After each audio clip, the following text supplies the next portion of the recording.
Hello दोस्तों, good afternoon सभी लोग को हमारी लाइफ में। देख लीजिए, आज हम लोग आए हैं लहसुन के खेत में लहसुन खोदने।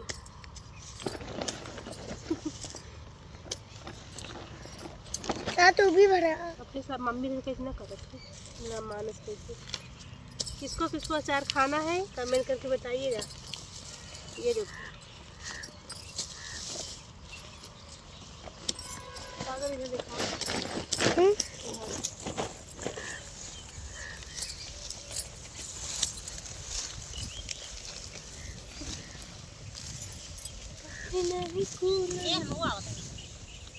तू काय आवत हूँ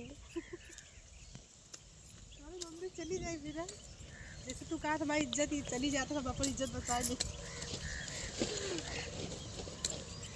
दिखा